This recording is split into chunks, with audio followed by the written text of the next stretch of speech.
La vida pasa rápidamente y sin embargo Dios puede bendecirnos en cada etapa de esta vida, aunque pasajera, rápida, que se desvanece. ¿Qué hacer con los bienes materiales que Dios nos ha dado? ¿Es prudente esperar tan solo el hecho de la muerte para tal vez heredar, resolver o incluso aportar a la obra de Dios? Quédese con nosotros en Lecciones de la Biblia porque abordaremos este y otros temas en donde la bendición de Dios puede, incluso hoy, aportar para la vida de la iglesia.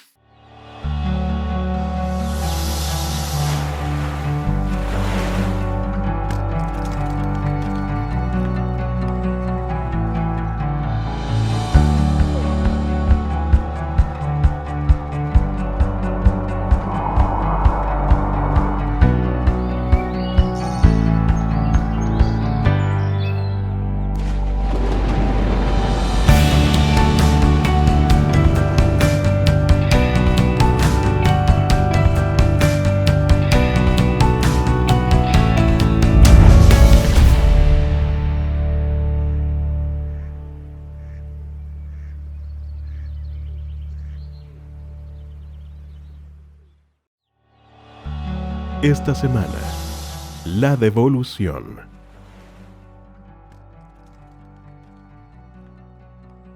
Y oí una voz del cielo que dijo: Escribe, bienaventurados los que de aquí en adelante mueren en el Señor. Sí, dice el Espíritu, para que descansen de sus fatigas y sus obras les sigan.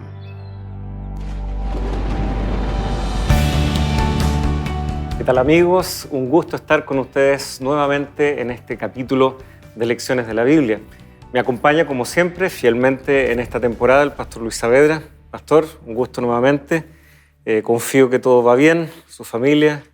Sí, muy bien, muchas gracias. Una alegría nuevamente estar con ustedes en este nuevo capítulo. Así que dispuestos a estudiar la palabra de Dios.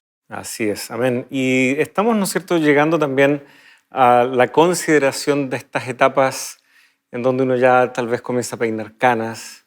Algunos empiezan a peinar canas antes que otros, pero ahí todo se nivela, ¿no? Todo se iguala en esas etapas ya doradas de la vida, en donde se esperaría, y sobre todo a la luz de lo que vimos hace algunos capítulos atrás, lo que se sembró en esos años productivos, en ese periodo de la juventud, finalmente ahora está rindiendo sus frutos, ¿ya? Queridos amigos, vamos a orar, vamos a pedir que Dios nos acompañe y que en este estudio también podamos ver nuestra vida enriquecida con los consejos y los principios que Dios tiene en su palabra. Vamos a orar. Señor, en esta hora, en primer lugar agradecerte, reconocer también tu grandeza, tu poder, la fidelidad sobre todo que tienes hacia nosotros que somos tus hijos. Puedas seguir desarrollando tus buenos propósitos y planes en nuestra vida y que ahora al abordar una vez más este estudio de tu palabra, encontremos allí solaz, gozo, orientación y ciertamente un fundamento sobre el cual seguir viviendo nuestra vida para honra y gloria tuya y también para que a través de nuestro testimonio de vida otros también puedan conocerte. Lo pedimos en el nombre de Jesús. Amén. Amén. Bien, el título del capítulo de esta semana es bastante sugerente, ¿no? La devolución. Pareciera que lo que se siembra ahora está ya rindiendo sus frutos, lo que tal vez entregué de alguna manera se está viendo devuelto a través de las diferentes experiencias que en esta etapa de la vida uno ya puede encontrar. Sin embargo, no solo por estar peinando canas, pareciera que siempre la sabiduría viene por añadidura, ¿ya? Pueden haber ancianos necios también, como también pueden haber jóvenes sabios, si es que hacían caso, por ejemplo, a lo que la palabra de Dios les indicaba.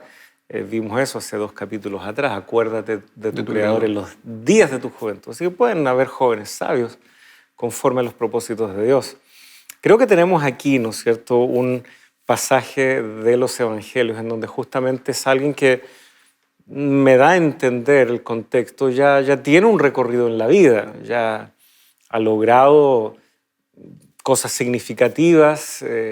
Vamos a ver ese episodio, ahí lo tenemos en Lucas 12, ¿no es cierto? Capítulo 12. Las palabras de Jesucristo allí. Sí, versículo 16 en adelante. Dice así: también les refirió una parábola diciendo: La heredad de un hombre rico había producido mucho. Y él pensaba dentro de sí diciendo, ¿qué haré porque no tengo dónde guardar mis frutos? Y dijo, esto haré, derribaré mis graneros y los edificaré más grandes, y allí guardaré todos mis frutos y mis bienes. Y diré a mi alma, alma, muchos bienes tienes guardado para muchos años.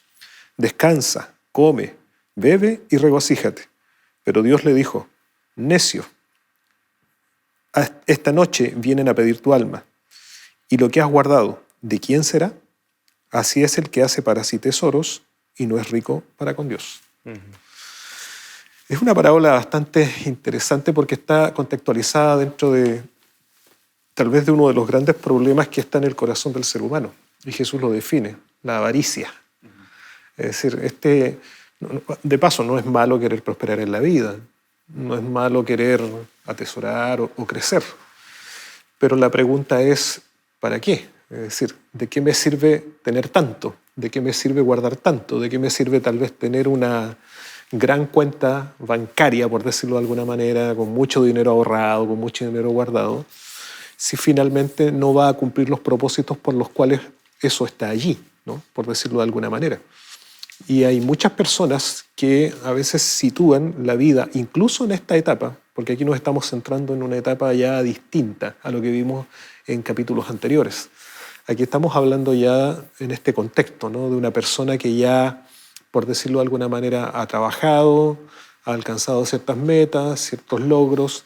Se espera que en esta etapa de la vida que se llama la jubilación sea realmente jubilosa, es decir, sea realmente una etapa feliz, una etapa tranquila, pero hay quienes, bajo la ambición, bajo la avaricia, terminan finalmente minándose a sí mismos, minando también el entorno familiar u otras situaciones, porque justamente se siguen centrando en esto, en querer lograr más, querer tener más, pero alejándose tal vez de los propósitos de Dios, alejándose también incluso con quienes se relacionan. Porque si tú te das cuenta, aquí dice el texto que este hombre tenía una heredad que ya había producido mucho. O sea, no estamos hablando del contexto de alguien que está recién iniciándose o recién alcanzando algunos logros, sino que Jesús enfatiza que ya este hombre tenía lo suficiente. Él ya es un hombre rico. Exacto, ya tenía lo suficiente y tal vez más que lo suficiente. Pero aún así, este hombre seguía pensando dentro de sí, ¿qué voy a hacer con todo lo que tengo? Y entonces, si tú te das cuenta, ya hay un pensamiento egoísta. Porque él no piensa, por ejemplo, con todo esto que tengo, a lo mejor yo puedo ayudar puedo ser de bendición para esta persona, puedo ser de bendición para la iglesia, etc. No. Puedo ser bendición tal vez para la familia incluso. No, él está pensando, bueno, ¿qué voy a hacer con esto? ¿Cómo lo atesoro? ¿Dónde lo guardo? ¿Para quién? Para mí. Y más adelante el texto agrega algo más. Él piensa y dice, voy a guardar todo, voy a hacer más grande mis graneros, es decir, voy a guardar mis frutos, voy a guardar todos mis bienes. ¿Y para qué? Dice, para muchos años. Y aquí viene otra pregunta, es decir, cuando tú llegas en esa etapa en la vida, ¿cuánto más puedes proyectarte también? O sea, de hecho nosotros queremos vivir siempre, ojalá la muerte nunca llegue. Pero cuando uno ya va entrando en una etapa, ¿no es cierto?, ya mayor en la vida, uno sabe que el tiempo se está acortando. Y por lo tanto nuestra proyección también de vida no es una proyección que va a ser tan larga en los años, a diferencia de cuando somos más jóvenes. Entonces, a veces queremos planificar como si nunca la vida va a terminar. Pero en esa etapa ocurren ya situaciones, estamos más vulnerables, estamos más expuestos a enfermedades, la fuerza física no es la misma, el organismo ya no resiste de la misma forma alguna eventual enfermedad que puede ser compleja, grave, que a lo mejor en la etapa de la juventud sí podamos sobrellevarla, no sé. Hay tantas circunstancias. Pero este hombre se aleja de todo aquello y quiere pensar finalmente como que todo esto tiene que atesorarlo para una larga existencia, ¿no? Un largo sueño, por decirlo de alguna forma. Ahora, esta es una parábola, así que claramente hay que buscar tal vez ese gran punto focal que, como tú mencionabas, no es la avaricia. El verso 15 justamente señala aquello, mirad y guardaos de toda avaricia, y luego viene esta parábola para ilustrar aquello. Sin embargo, el versículo 20 igual lanza una pregunta, ¿no? Dios, que le está hablando al necio. Uno dice, bueno, ¿será que Dios le habla a este tipo de personas? Al menos en esta parábola ciertamente lo hace. Y la pregunta que Dios le lanza es, ¿de quién será esto? Entonces, si bien en las parábolas es peligroso a veces empezar a rellenar estos detalles o querer leer entre líneas, me da la impresión de que, justamente como tú señalabas, este hombre estaba tan ensimismado que tal vez incluso ya una distancia con su propia familia o seres queridos puede estar siendo tal vez implícito acá en la pregunta. ¿Y quién se va a quedar con lo tuyo? ¿Ya? No hay nadie cercano a ti. Exacto. Y si tú mueres, tal vez quien se quede va a ser probablemente alguien o desconocido o alguien que fue ignorado por esta persona hace mucho tiempo. Y bueno, el sabio Salomón, en estas reflexiones, cuando él ya viene retornando a la cordura, volviendo a Dios después de haber gustado, probado la vida sin Dios, él aún así comparte algunos de los hallazgos en esa vida sin Dios y vemos ahí en Eclesiastes 2, versículos 18 y 19, algo que a él le causó bastante amargura. Él lo sintió como algo incluso aborrecible, ¿no? Asimismo aborrecí todo mi trabajo que había hecho debajo del sol, el cual tendré que dejar a otro que vendrá después de mí. Y quién sabe si será sabio o necio el que se enseñoreara de todo mi trabajo en que yo me afané y en que me ocupé debajo del sol mi sabiduría. Esto también es vanidad. Por eso qué importante, ¿no? Es no solo, tal vez, como algunos tienen esta frase, ¿no? Quiero construir un imperio, ¿ya? Pero ¿con quién lo construyo? ¿Al lado de quién? Y finalmente estos que han de heredar, que compartan también la misma visión. Exacto. Si estos aciertos financieros han podido ser de bendición para el prójimo, o como tú bien señalabas, para la iglesia, para la causa, para la predicación del Evangelio, ¿será que estoy también transmitiendo esa visión a los hijos o a quienes trabajan conmigo? ¿Será que esa bendición es entendida como viniendo de Dios o será que solo es mi esfuerzo y finalmente una vez que yo ya no esté, el uso que se le dé no será, como reflexiona aquí Salomón, no será un uso sabio de estos recursos? Qué bueno es no solo dejar ese legado de lo material, de los logros, de los aciertos, una mirada de la vida es ciertamente también muy importante. Sí. Mira, y se me vino a la mente un texto que está en el Nuevo Testamento, en Santiago capítulo 4, versículo 13. Acá Santiago dice así: vamos ahora los que decís, hoy y mañana iremos a tal ciudad, estaremos allá un año, negociaremos y ganaremos, dice. Cuando no sabéis lo que será mañana, pues ¿qué es vuestra vida? Ciertamente es neblina que se aparece por un poco de tiempo y luego se desvanece. En lugar de lo cual deberíais decir, si el Señor quiere, viviremos y haremos esto o aquello. Pero ahora os jactáis en vuestras soberbias. Toda jactancia semejante es mala. El que sabe hacer lo bueno y no lo hace, comete pecado. O sea, mira cómo se relaciona tan bien con lo que Salomón tú leías recién. O sea, aquí Santiago menciona esta expresión de la neblina. La vida es como una neblina. Salomón utiliza el concepto del vapor, como decíamos en otros capítulos, es decir, algo que se desvanece. Y cuán sabio es lo que dice Santiago aquí. Es decir, a veces nosotros pensamos, planificamos en el futuro como si nada va a acontecer. Y resulta que no podemos actuar sin la dirección de Dios. Y ahí quiero tal vez enfatizar nuevamente ese concepto que tú planteaste. No es solamente lo que yo construyo materialmente, es el legado. A veces, claro, los padres nos afanamos en algunas cosas que son importantes. Por ejemplo, uno mira, ¿no? Y dice, bueno, y le dice a los hijos este mensaje, ¿no? La herencia, la herencia que yo te voy a dejar, hijo, y el hijo abre los ojos, ¿no? Es una buena educación. Confórmate con eso, porque en realidad no te voy a poder dejar muchas otras cosas, a lo mejor una casa. Pero la mejor herencia es una buena educación. Sí, puede ser una herencia, una buena educación, que son herramientas y armas para la vida. Pero el legado que nosotros debemos transmitir es el legado también de principios, de valores sólidos que se sustenten en la palabra de Dios y en la confianza del Señor. Es decir, que nuestros hijos entiendan que lo que como padres hemos logrado construir y llevar adelante, y nosotros tampoco olvidarlo, en esta etapa de la vida, ¿no? Cuando llegamos, como tú decías, al ocaso, o comienza ya a llegar, ¿no es cierto?, el invierno, esta estación del año más dura, si lo aplicamos metafóricamente a la vida, nosotros no debemos olvidar que todo lo que se alcanzó fue por la misericordia, por la bondad, por la gracia de Dios. Y que aquellos que han de heredar y de recibir de esa misericordia, porque eso es lo que se espera, es decir, no actuar como este hombre centrado en uno mismo, sino entender que aquellos que van a tener la oportunidad de administrar, ya sea lo mucho o lo poco que podamos dejar desde el punto de vista material, reconozcan el mismo valor y el mismo principio. O sea, lo que estoy recibiendo aquí es por la misericordia de Dios. O sea, si mi padre alcanzó estos logros y nos ha dejado esto, es porque Dios ha bendecido su vida. Y ese hijo debiese, por lo tanto, vivir en armonía también a esa convicción. Y entender entonces que lo que está allí es bendición de Dios.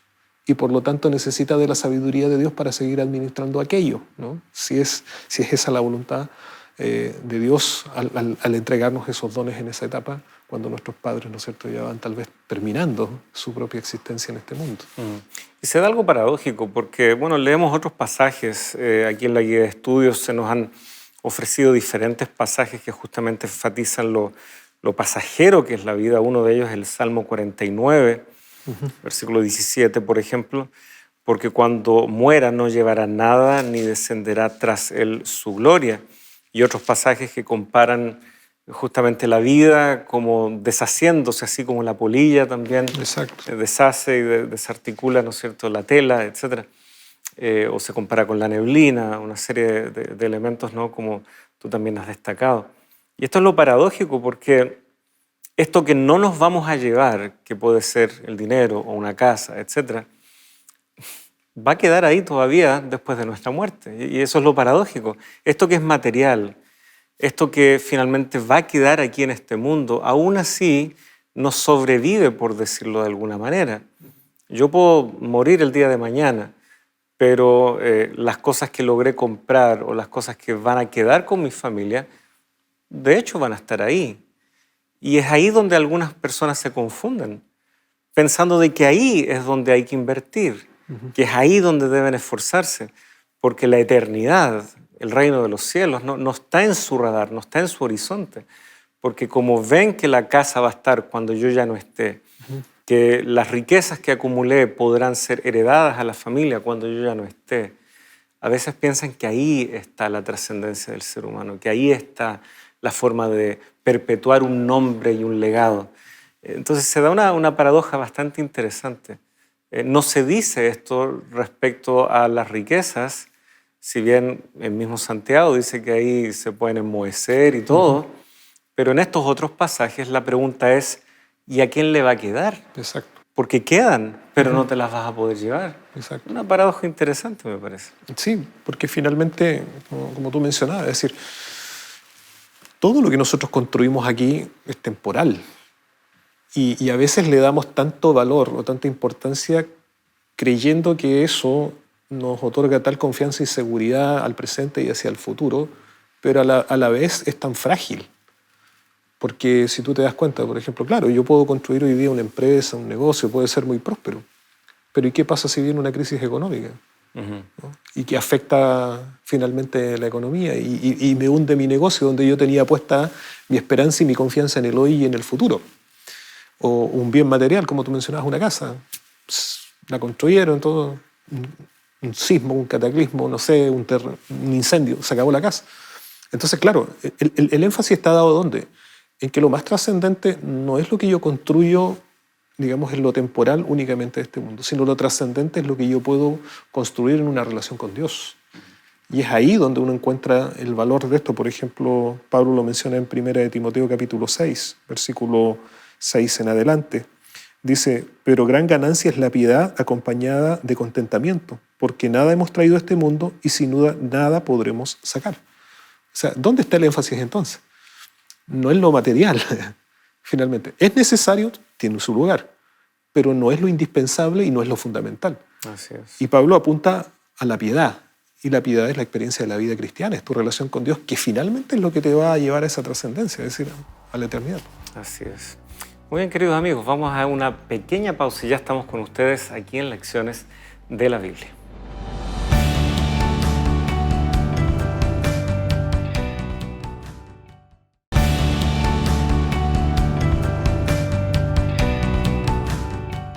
Gracias por permanecer junto a nosotros. Ya estamos de regreso aquí en Lecciones de la Biblia. Y estábamos justamente antes de la pausa repasando esta idea de cómo los grandes logros, que ciertamente pueden ser de gran bendición, finalmente no podremos llevarlos con nosotros. Lo eterno finalmente nos abre una realidad en donde Dios ha provisto algo tanto mejor, incluso que lo que nosotros hemos logrado aquí. No poder llevar nada, así llegamos al mundo sin nada, así también nos iremos. A algunos les puede parecer chocante y sin embargo ese es el desafío que las Escrituras nos dejan. Y justamente en esta conversación estábamos. Cuando nosotros pensamos en esta realidad, aún así, y como ya hemos visto en otros capítulos, es prudente vivir una vida organizada, planificada. Y aunque en el bloque anterior leíamos sobre este rico insensato, también entendemos que Dios está dispuesto a bendecir y que estos bienes materiales finalmente deben ser usados. En la Biblia nosotros vamos a encontrar varias metáforas o comparaciones ligadas a la realidad financiera de aquella época. Una vida en la agricultura o con la ganadería, etc. Así que claro, algunos lo ven un poco distante esto cuando leemos algunos pasajes en donde ese es el ejemplo. En la misma parábola, esa del rico y Lázaro, la verdad que nadie tiene graneros en la mayoría de los casos y aún quienes tal vez viven de la agricultura ni siquiera piensan en acumular porque están vendiendo su cosecha. Así que algunas realidades han cambiado. Pero ¿cuál es el principio de fondo cuando vemos que la Escritura sí, al usar estas analogías que vienen del mundo agrícola, pasan a ser relevantes para nosotros hoy? Mira, hay un texto interesante que está aquí en Proverbios, capítulo 27, Proverbio 27, desde el verso 23 en adelante, utilizando justamente estos elementos que eran tan propios de la vida de aquel tiempo, como tú bien lo mencionabas, ¿no? Estamos hablando dentro del contexto de una nación, de un pueblo que tiene por una parte el sustento en la agricultura y al mismo tiempo también es un pueblo pastoril, es decir, el cuidado de las ovejas, de los rebaños, eran para Israel obviamente la base fundamental inicialmente de su sustento y de su economía, llamémoslo así. Posteriormente ya en los años se fueron diversificando en otras acciones, pero esencialmente estas dos características elementos eran característicos dentro de lo que era el sostenimiento que ellos tenían. Y Salomón, utilizando esto, dice el verso 23, sé diligente en conocer el estado de tus ovejas y mira con cuidado por tus rebaños, porque las riquezas no duran para siempre, ni una corona es para generaciones perpetuas. Saldrá la grama, brotará la hierba y será segada la hierba de los montes. Tendrás corderos para vestirte, cabritos para el precio del campo y abundancia de leche de las cabras para tu mantenimiento, para mantenimiento de tu casa y para sustento de tus criadas. Y mira, aquí ¿cuál es, digamos, el foco importante de lo que Salomón está colocando aquí? ¿Qué principio podemos extraer de esto? Y por una parte él menciona ser diligentes. Y también implica, por lo tanto, aquí lo que es una sabia administración, la prudencia en cómo nosotros administramos lo que tenemos. Este es tal vez uno de los elementos importantes que él está resaltando en este contexto. Es decir, cuando él dice, preocúpate de qué, dice, sé diligente al conocer el estado de tus ovejas. Luego dice, porque la riqueza no dura para siempre, cuida tus rebaños.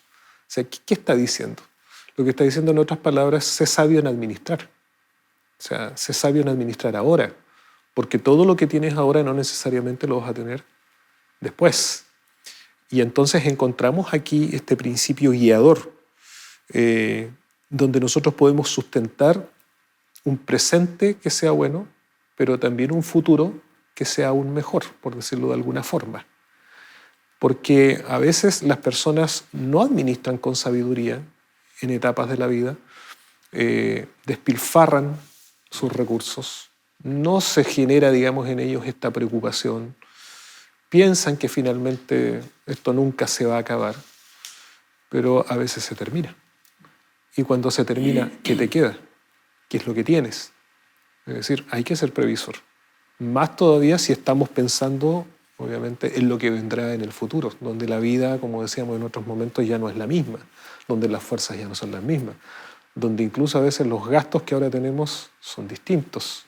Lo que invertíamos antes, por ejemplo, lo que gastábamos poco en salud cuando éramos jóvenes, ahora sí vamos a empezar a gastarlo. Y si no teníamos ese colchón, esos ahorros, por decirlo de alguna manera, haber sido previsores, de haber cuidado bien, administrado bien, entonces cuando lleguen esas etapas, ¿de qué vamos a depender? Ahora, esa sabiduría para administrar, ese cuidado, esa diligencia, como lo menciona aquí el texto, en conocer, en analizar, en tener, por lo tanto, una guía clara de administración, solamente podemos verlo, en principio, teniendo a Dios claramente presente en nuestras vidas. Y aquí tal vez yo quisiera ligar algo importante, un principio de vida. Es decir, si Dios me está dando la fuerza, como dice la Biblia, para hacer la riqueza, porque en Deuteronomio, por ejemplo, Dios dice claramente a su pueblo cuando ustedes ingresen a la tierra, no deben olvidar esto, que finalmente es por la misericordia de Dios, no es porque ustedes sean el pueblo más grande, que yo los escogí. Y final, ellos deben llegar a esta reflexión, es decir, si es que hemos logrado esto, ha sido por la bondad y la misericordia de Dios. Es decir, Dios es quien te dio el poder, Dios es quien te dio la fuerza. Entonces, cuando yo tengo ese concepto en la vida, en la mayordomía, que todo se origina en Dios como la fuente de bendición para mi vida, entonces también debo ser temeroso y cuidadoso ¿en qué? En la manera como administro lo que Dios me está entregando. Porque viene de Él.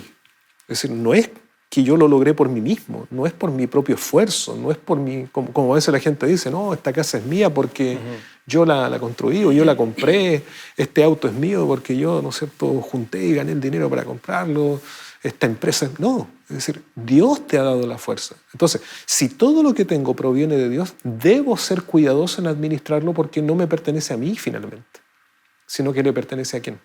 A Dios. Y entonces debo pedirle a Dios esa sabiduría para cuidar de aquello. Así que aquí hay un principio guiador muy importante que se proyecta hacia el futuro, es decir, es un presente, pero que también nos ayuda y nos acompaña hacia el futuro.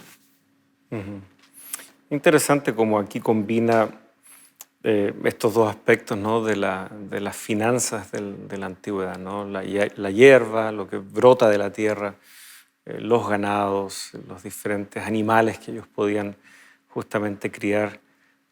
Dios quiere abarcar todas las dimensiones de lo cotidiano. Para nosotros, en general, lo que más caracteriza eso es el sueldo. ¿Ya? Nos llega un sueldo, llega una cuenta bancaria y ahí está. Ya se ha visto en capítulos anteriores como ese flujo mensual de dinero a veces se ve artificialmente inflado justamente por ciertas facilidades a créditos y cosas de esta naturaleza.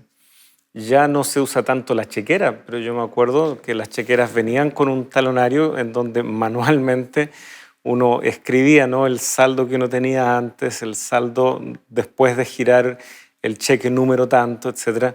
Y era todo un proceso que claro, tal vez educaba a quien tenía una cuenta corriente a mantener un orden ahí. Exacto, te ayuda a un orden. Sí. Así que el estar atento también a cuánto ingresa, cuánto gasto, cómo voy a proyectar esto pensando en que también tengo un propósito de vida que trasciende solo lo inmediato. Esas son mis ovejas ahora. Exacto. Ese es mi pasto que crecerá o no, esa es mi cosecha que dará frutos o no. La preocupación y el foco es el mismo.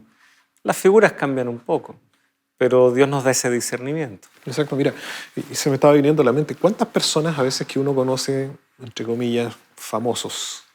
¿Ya? Se habla, por ejemplo, deportistas u otros, que en estas etapas de la vida, donde está la juventud, han alcanzado logros materiales interesantes, donde tal vez el origen de sus vidas fue, digamos, bastante duro, difícil, a veces de contextos de familias vulnerables, y resulta que, no es, y esto es importante, con esfuerzo, porque finalmente, por ejemplo, la carrera de un deportista que no puede ser larga, que dura poco tiempo, implica cierta disciplina, rigor, entrenamiento, para alcanzar un nivel que te logre finalmente ser reconocido y alcanzar también a través de esos méritos un bienestar económico. Pero si tú te das cuenta, muchas veces se llega a tener todo eso y resulta que ese logro económico, que parece tan como que nunca se va a acabar, finalmente tú después escuchas noticias de que han terminado viviendo pobremente, sin casa, sin recursos, a veces por la misericordia de personas, y han terminado, digamos, de una forma triste, por no haber sido justamente cuidadosos en lo que se menciona aquí en el texto. Y esto, hay gente que dice, no, pero ¿para qué me voy a preocupar del mañana si tengo que vivir el presente hoy, tengo que disfrutar la vida ahora? Pero claro, como dice un dicho, pan para hoy, hambre para mañana. Es decir, si yo, por ejemplo, no invierto en una jubilación, en un buen seguro de salud, en un lugar donde vivir, es decir, si no soy previsor ahora, cuando lleguen esos momentos más complejos, ¿qué voy a tener? Voy a quedar en la nada. Es decir, si no soy sabio en administrar ahora, menos tampoco tendré con la ayuda de Dios para administrar esa bendición que ahora ya no tengo, únicamente porque no fui cuidadoso y diligente ahora. Entonces, debemos cuidar de vivir ahora de la mejor forma, pero no descuidando lo que finalmente puede ser también nuestro futuro. Así que yo creo que es un elemento importante a rescatar, digamos, dentro de este contexto.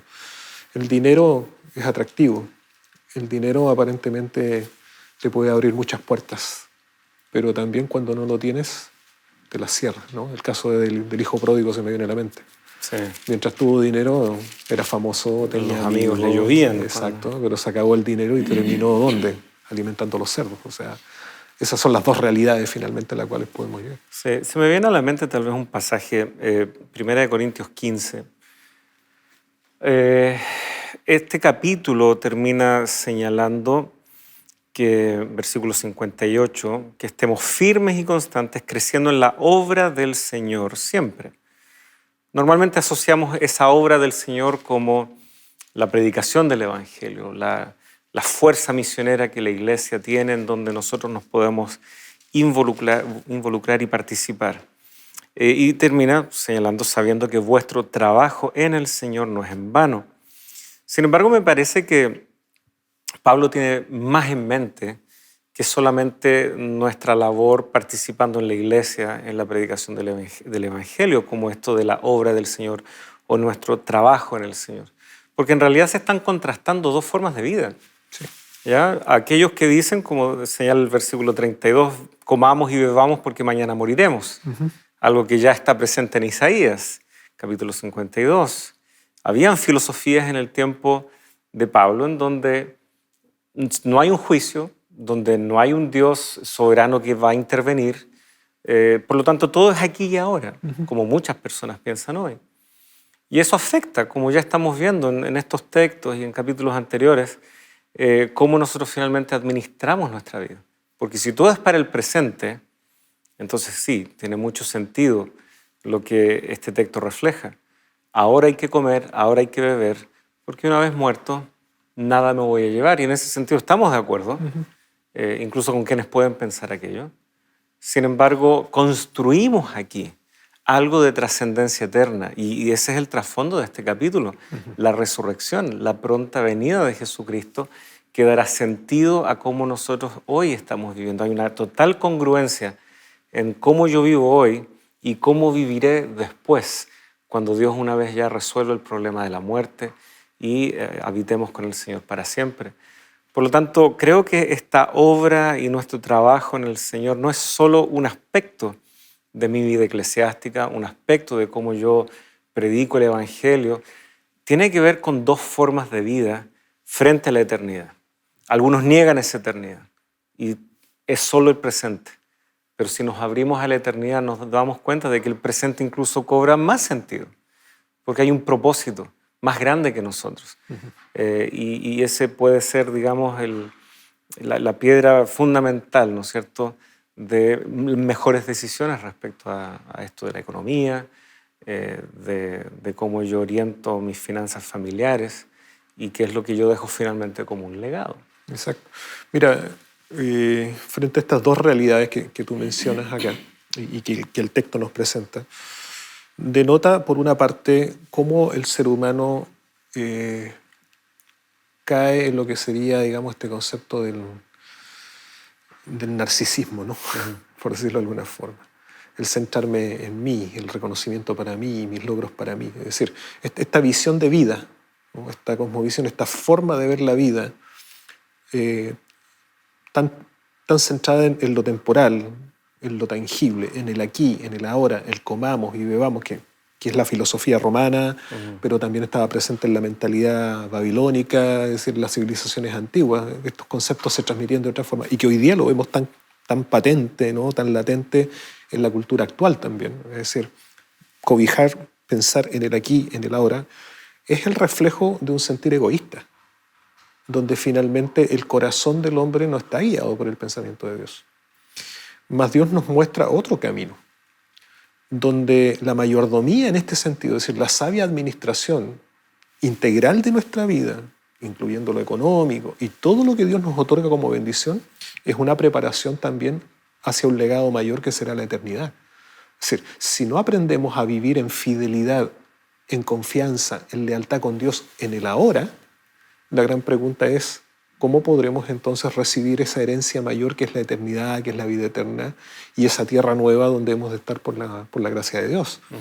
Entonces, lo que yo cultivo hoy en este proceso es un aprendizaje, es un modelamiento, es una transformación hacia aquello que es más trascendente y es más importante, que es la vida eterna que Dios nos va a dar y estar con Él y en esa tierra nueva también, que es el propósito de Dios, llevarnos de vuelta al Edén, por decirlo así. Así es. Así que tenemos vidas contrastadas, ¿no?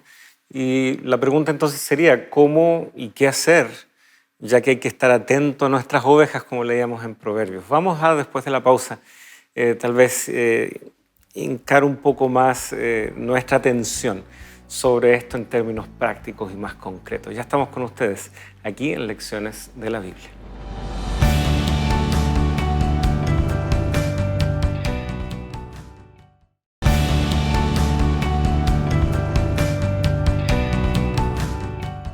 Hola amigo, ¿te preguntas cuál es el sentido de la vida?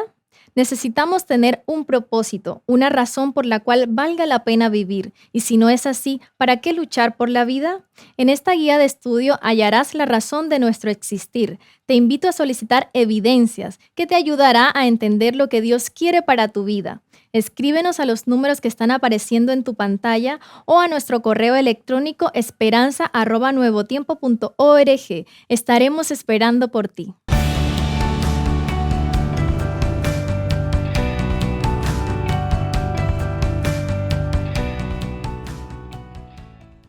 Continuamos junto a ustedes aquí en Lecciones de la Biblia, reiterando como siempre esta invitación a responder a la Escuela Bíblica de Nuevo Tiempo, que ofrece a ustedes preciosos materiales que pueden transformar su vida. Dentro de lo que estamos estudiando justamente aquí, el pensar en lo trascendente, en aquello que va a durar por la eternidad, como es el reino de Dios. Se me viene a la mente un estudio que puede ser muy útil. En la serie Biblia Fácil está el estudio que entra en profundidad en el libro de Daniel. Y ahí es donde vemos cómo incluso los grandes imperios de la historia deberán ceder su lugar al reino de Dios. Qué manera más fascinante de ver cómo en la historia lo trascendente finalmente viene de parte de Dios, no del ser humano. Y saber insertarnos en esa historia de cómo Dios está conduciendo no solo los destinos de este mundo, sino también la nuestra. Así que esa es la invitación. Pueda usted entrar en contacto y reciba este y otros materiales de manera gratuita en su hogar. Ya estábamos viendo recién aquí con el pastor Luis Saavedra estos temas, ¿no?, relacionados con cómo vivir, cómo administrar hoy, entendiendo de que hay un porvenir Sin embargo, en esta espera de que Jesucristo regrese, muchos han de bajar al descanso. Pablo vio esa realidad, la iglesia también cristiana temprana en el primer siglo también tuvo que saber administrar esta realidad. Algunos ya empezaron a bajar al descanso, habiendo aún aceptado esta linda promesa, maravillosa promesa del pronto regreso. Por lo tanto, mientras estamos aquí todavía debemos hacernos esa pregunta. Si Jesucristo no viene en mi tiempo, cuando estoy con vida, ¿cómo debiera yo administrar mis bienes, mis recursos, si es que la muerte llega antes? ¿Cómo puedo conjugar todas estas realidades en estas decisiones bien específicas? Mira, y frente a eso, Pablo también nos menciona, hay un texto que me gustaría citar, está en primera epístola a Timoteo, capítulo 6, versículo 17. Pablo habla aquí y dice, a los ricos de este mundo manda que no sean altivos, ni pongan la esperanza en las riquezas, las cuales son inciertas, sino en el Dios vivo, que nos da todas las cosas en abundancia para que las disfrutemos. Pablo contrasta lo que ya hemos visto en otros momentos, ¿no? Y que Jesús también mantiene presente, sobre todo ahí en el Sermón del Monte, cuando nos habla acerca de qué Dios, ¿no es cierto?, vamos a amar, o donde esté vuestro tesoro, ahí estará vuestro corazón. Y en este caso Pablo dice, es decir, di a los ricos, es decir, a aquellos que tienen, que no pongan su esperanza en las riquezas. Es decir, la forma adecuada y la forma correcta frente al dinero es no colocar nuestra confianza en él. El problema no es el dinero, el problema no es ser rico, el problema no es querer alcanzar logros, sino el punto es dónde yo estoy colocando realmente mi confianza. Porque él dice, es decir, si la confianza, la esperanza está puesta en esto, en lo material, entonces el foco de la vida también va a estar desviado. Y él agrega, sino que deben colocar, ¿dónde? Dice, no en las cosas inciertas, sino en el Dios vivo que nos da todas las cosas en abundancia para que las disfrutemos. Y aquí está ese punto, es decir, Pablo nos reenfoca, es decir, la esperanza y la confianza no debe estar en lo material porque esto desaparece. La confianza y la esperanza no debe estar puesta en esta etapa tal vez última de la vida, en lo que tengo, en el aquí y en el ahora, porque finalmente, como ya lo hemos visto, ¿de qué me sirve todo eso si al final de mi vida ninguna de esas cosas me las voy a llevar? Pero ¿qué puedo hacer con eso? Es decir, ¿cómo puedo administrar lo que hoy tengo en este presente y también, digamos, en relación a lo que significa este futuro? Y Pablo dice, que hagan bien, que sean ricos ¿en qué? Dice, en buenas obras, dadivosos y generosos. Y de este modo, dice él, atesorarán para sí buen fundamento para el futuro y alcanzarán la vida eterna. O sea, en otras palabras, lo que Pablo nos invita es, bueno, si has tenido la bendición de Dios de juntar recursos para un presente y también para asegurar tu futuro, bueno, a diferencia de ese rico que tenía en abundancia y que construyó graneros más grandes, no caigas en el error de pensar en ti mismo, en el orgullo, digamos, en el egoísmo, en la avaricia, sino que lo que tienes ahora, úsalo de beneficio y de bendición para ¿quiénes? Para otros. Es decir, y la verdad es que, mira, cuando uno llega a esta etapa de la vida, por decirlo de alguna manera, la etapa ya de una persona mayor, que sabe que su camino está llegando tal vez a su final si Jesucristo no viene antes, ¿por qué no ver tal vez o sentir la gratificación de que con lo que construiste se alcanzaron metas y logros que a lo mejor no verías cuando ya no estés, cuando descanses en el Señor? Es decir, ¿por qué no invertir con estos recursos en el bien de otros? O, por ejemplo, recursos que han sido invertidos por personas así para la predicación del Evangelio. Hoy Nuevo Tiempo mismo para nosotros es la bendición de aquello, por decirlo de alguna manera. Es decir, personas que Dios les ha dado esa visión y esa capacidad de administrar, pero que han estado dispuestos a ser generosos con eso y entender que son recursos de Dios y colocarlos para beneficio de proyectos que sean de predicar el Evangelio a través de las comunicaciones, construcción de iglesias. A mí me tocó al iniciar el ministerio ver un proyecto de la construcción de una iglesia en un lugar donde no teníamos obra, donde con el pequeño grupo de personas que teníamos allí, tal vez humanamente entre nuestra realidad iba a ser muy difícil comprar un terreno, levantar una iglesia, pero vino un proyecto donde hubo esos recursos y donde nacieron del corazón de alguien que quiso ver materializado, para honra y gloria de Dios, proyectos que tal vez él no hubiera podido ver si hubiese pensado, no, esto lo guardo para mí, o mejor, ¿no es cierto?, más adelante, y resulta que la vida se acaba y todas esas cosas o esas buenas intenciones no se materializaron. Por eso Pablo menciona esto aquí, es decir, no te centres en lo que puedes lograr económicamente o en lo que te da seguridad, sino alégrate y disfruta en hacer buenas obras, en ser dadivoso, en ser generoso, porque finalmente esto que tú inviertes para Dios te va a dar satisfacción en tu corazón y vas a desarrollar también un carácter de acuerdo a la voluntad de Dios que te va a dar la alegría de estar ¿dónde? Con Cristo cuando Él venga. Y algunos pensarán, bueno, eso está muy bien, suena bonito, lo comparto, pero sí, lo quiero hacer una vez que ya esté ahí en el lecho, ¿ya?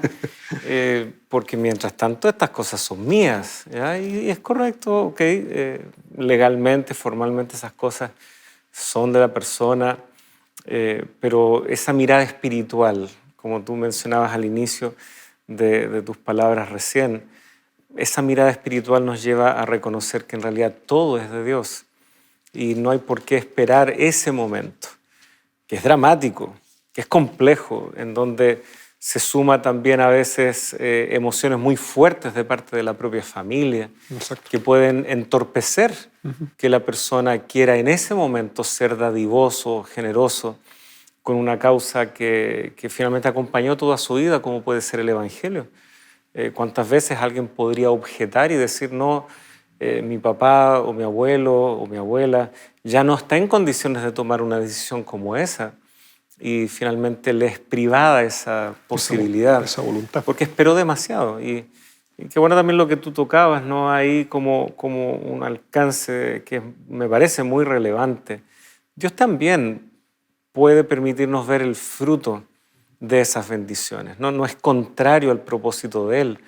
Al contrario, uno ve episodios en la Escritura en donde un patriarca, en donde los propios apóstoles ya ven el fruto, ya sea espiritual, la conversión de muchas personas, el poder dejar establecidas nuevas iglesias, como también, ¿no?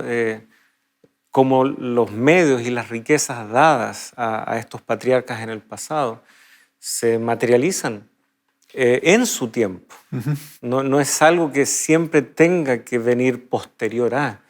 Y ahí es donde se requiere también tanta sabiduría y humildad para entender ese fruto, ese resultado viene de Dios. Exacto. Y ese es nuestro privilegio en realidad. O sea, el privilegio que nosotros tenemos es hoy, mientras hay vida, hacernos partícipe también de ser bendición para la obra de Dios. Porque si Dios nos entrega recursos y nos da la sabiduría para administrar, es justamente para invertirlos también en lo que Dios ya nos dio el privilegio a nosotros de conocer, que es la salvación en Cristo. Y esta es una realidad, y esta realidad no es poco espiritual, ¿no? Hablar de lo económico no es algo menos espiritual. Más todavía si se contextualiza en que nosotros vivimos en un mundo donde los recursos son necesarios también para la predicación del Evangelio. Pero como tú señalabas, es decir, para no caer en el orgullo, para no caer, por lo tanto, en esa autosuficiencia, en esa vanagloria, nosotros nunca tenemos que olvidar el principio fundamental de que todo proviene de Dios y todo finalmente será de Dios.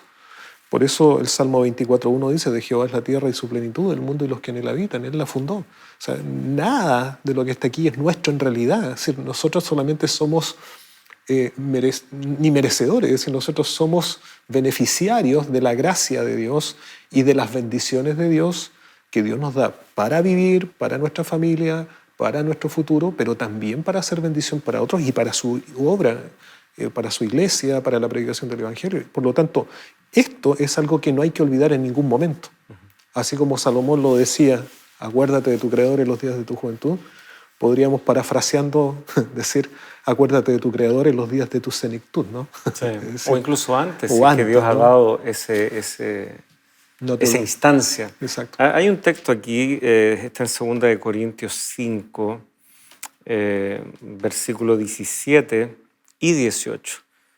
Creo que en nuestra guía de estudios se nos invitaba más bien a concentrarnos allí. Yo estoy en realidad queriendo aportar con otro. La guía de estudios apunta a uno en el capítulo 4. Yo en realidad quiero incluir además, también de 2 Corintios, porque me parece que es importante. 2 Corintios 5, 17 y 18. De modo que si alguno está en Cristo, nueva criatura es. Las cosas viejas pasaron, he aquí todas son hechas nuevas. Otra forma de traducir eso es que hay una nueva creación, ¿ya? En Jesucristo, una nueva creación. Y incluso algunas versiones lo traducen en exclamación, ¿ya? Nueva creación. Somos una nueva creación. Y todo esto proviene de Dios, dice el verso 18, quien nos ha reconciliado consigo mismo por Cristo. Por lo tanto, si cuando Dios creó todas las cosas y Adán y Eva estaban en el huerto del Edén, aún así ellos quedaron establecidos allí como mayordomos. Tenían cosas que administrar para honra y gloria de Dios, aún en un mundo sin pecado. ¿Cuánto más nosotros ahora que hemos renacido en el Evangelio? Y es nuestro privilegio durante todo el tiempo de nuestra vida, mientras el Evangelio sea la principal bendición, poder también hacer buen uso de los recursos, no esperando solo el hecho de la muerte, sino mientras estamos con vida, con vitalidad. Dios también tiene esa invitación para nosotros y también tal vez es momento de entregar algún desafío y alguna invitación también a nuestros amigos. Así es. Bueno, qué importante es que nosotros podamos prepararnos, ¿no? Prepararnos para vivir en este presente, prepararnos también para las etapas que vienen más adelante en la vida, pero sobre todo prepararnos para esa vida eterna que el Señor nos ofrece. Jesucristo, a través de su sacrificio, nos restaura en esta relación con Dios y nos da el privilegio, una vez más, de ser administradores de los bienes de Dios. Y Dios quiere que nosotros podamos hacerlo con sabiduría, hoy, mañana, pero también formar a través de ello, transformar nuestro corazón y ayudarnos a formar un carácter que nos permita también administrar con sabiduría lo eterno. Yo quisiera invitar en este momento a cada uno de nuestros amigos a eso, que podamos dejarnos conducir por el Señor, que podamos guiarnos por los principios de Dios y no solo pensar en este presente, en esta vida, sino entender que Dios tiene para nosotros un propósito aún mayor, que es compartir con nosotros la eternidad. Que el Señor te acompañe en esta hora y te invito a que podamos orar. Nuestro Padre Celestial, una vez más invocamos tu nombre para agradecerte por tus muchas bendiciones. Te reconocemos como el dador de todas las cosas. Todo proviene de tu mano, todo a ti te pertenece. Pero ayúdanos a ser sabios mayordomos, a administrar nuestras vidas con sabiduría, con inteligencia, que todo lo que tú nos das hoy no solamente nos sirva como previsión para un presente, sino también para un futuro cercano, cuando tal vez la vida va terminando, pero sobre todo, Señor, para que todo aquello que tú nos otorgas pueda ser de bendición también para muchos y sobre todo para la predicación del Evangelio.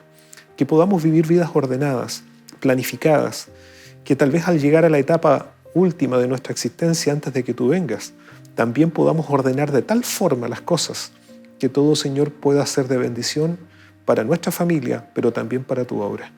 Bendice a nuestros amigos, ayúdales a tomar esta sabia decisión de colocar en tus manos, Señor, sus vidas, lo que tú les has dado y administrarlo con sabiduría, con tu ayuda. Lo pedimos en el nombre de Jesús. Amén. Amén. Muchas gracias, Pastor Luis. Queridos amigos, será hasta un próximo capítulo aquí en Lecciones de la Biblia.